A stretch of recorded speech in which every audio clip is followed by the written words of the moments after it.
Konsep pembangunan menurut Adam Smith. Konsep pembangunan menurut Adam Smith berakar dari pemikirannya dalam bukunya yang terkenal. Dia dianggap sebagai bapak ekonomi klasik dan pandangannya sangat memengaruhi cara orang memahami pembangunan ekonomi.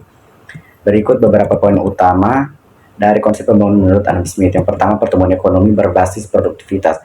Adam Smith percaya bahwa pembangunan ekonomi terjadi jika produktivitasnya meningkat, terutama melalui pembagian kerja dengan spesialisasi pekerjaan, jadi lebih efisien dan hasil produksi meningkat. Kemudian yang kedua, peran pasar dan mekanisme harga. Menurut Smith, pasar bebas dengan mekanisme harga akan secara otomatis mengatur distribusi sumber daya melalui invisible hand atau tangan tak terlihat. Ketiga, akumulasi modal. Pembangunan akan terjadi jika ada investasi akumulasi modal yang terus berkembang, misalnya dalam bentuk alat produksi atau infrastruktur. Semakin banyak modal yang diinvestasikan, semakin besar potensi pertumbuhan ekonomi. Yang keempat, pentingnya moral dan hukum. Walaupun Smith terkenal dengan konsep pasar bebas, dia juga melakukan pentingnya hukum, keadilan, dan moralitas. Institusi yang stabil, adil akan menciptakan iklim yang kondusif bagi pembangunan. 5. Perdagangan internasional. Adam Smith mendukung perdagangan internasional karena ia percaya bahwa negara akan makmur jika spesialisasi dan perdagangan antar negara dikembangkan berdasarkan keunggulan absolut.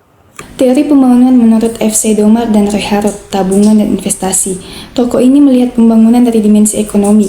Investasi merupakan standar keberhasilan dalam suatu proses pembangunan. Formulasi ini dapat secara kausalitas dijelaskan ketika ada peningkatan investasi dalam sebuah negara, maka akan muncul banyak variasi, jenis usaha baru yang akan membuka penerima tenaga kerja baru. Nah, jika banyaknya angkatan kerja yang telah bekerja dan memiliki penghasilan, maka angka pengangguran berganti menjadi angka kerja produktif. Selain investasi, tokoh ini fokus pada saving atau kemampuan masyarakat untuk menabung dan dinilai sebagai standar keberhasilan pembangunan. Secara ekonomi, jika seorang telah mampu menabung, maka kebutuhan hidupnya telah terpenuhi dan menandakan kemakmuran. Hal ini tentu juga berlaku sebaliknya. Dua formulasi indikator keberhasilan pembangunan tersebut yaitu investasi dan tabungan.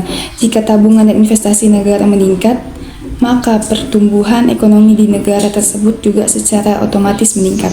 Konsep pembangunan menurut perspektif Marx memiliki dasar yang kuat pada analisis ekonomi, politik, dan struktur sosial masyarakat. Karl Marx memandang pembangunan sebagai proses sejarah yang terkait erat dengan evolusi sistem ekonomi dan hubungan kelas dalam masyarakat.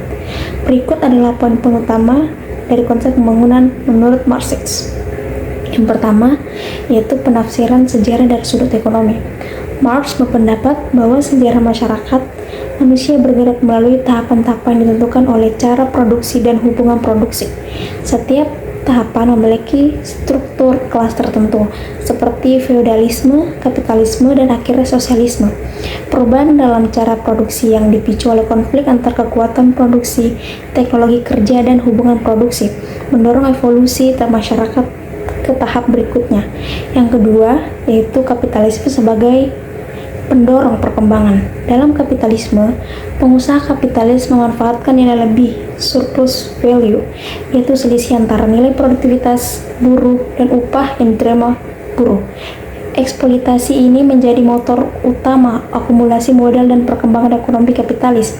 Namun, Marx menekankan bahwa kapitalisme juga menciptakan kontradiksi internal seperti ketimpangan sosial, eksploitasi buruh, dan konsentrasi kekayaan pada segelintir orang. Konsentrasi ini pada akhirnya akan memicu perubahan menuju sistem sosial lebih egaliter. Yang ketiga, yaitu alternatif pembangunan ekonomi terencana. Marx menawarkan sosialisme sebagai alternatif pembangunan ekonomi. Dalam sistem ini, alat produksi dimiliki secara kolektif sehingga tidak ada eksploitasi kelas pekerja oleh pemilik modal. Sosialisme bertujuan untuk menciptakan pemerataan kepemilikan sumber daya dan menghapuskan konflik kepentingan antara kelas-kelas sosial. Yang keempat, yaitu evolusi tahapan masyarakat. Marx membagi evolusi masyarakat menjadi 3 fase utama. Yang pertama, feodalisme, tuan tanah memiliki kontrol atas ekonomi dan posisi tawar yang tinggi. Yang kedua yaitu kapitalisme, pengusaha kapitalis mendominasi ekonomi dengan eksploitasi buruh. Yang ketiga yaitu sosialisme, pemerataan sumber daya terjadi. mengurangi eksploitasi buruh dan menciptakan kesetaraan dalam masyarakat. Yang kelima yaitu kritik terhadap kapitalisme.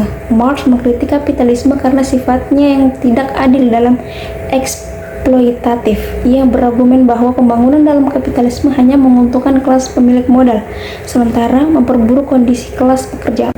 Oleh karena itu, revolusi sosial diperlukan untuk mengubah sistem ini menuju sosialisme.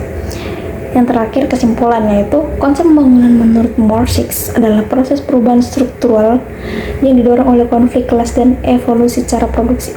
Tujuan akhirnya adalah menciptakan masyarakat tanpa kelas melalui sistem sosialisme, di mana pemerataan sumber daya menjadi prinsip utama pembangunan ekonomi.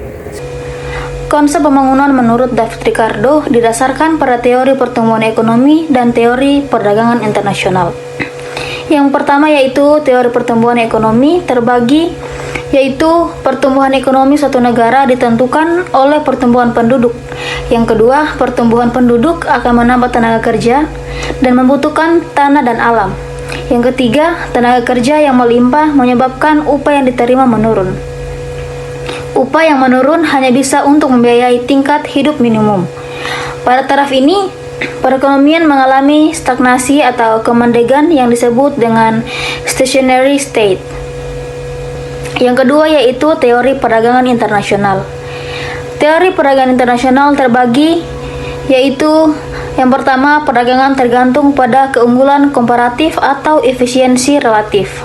Yang kedua, negara akan cenderung menjual barangnya yang relatif lebih efisien dalam produksinya. Yang ketiga, melalui spesialisasi, setiap negara akan memperoleh keuntungan dari perdagangan luar negeri.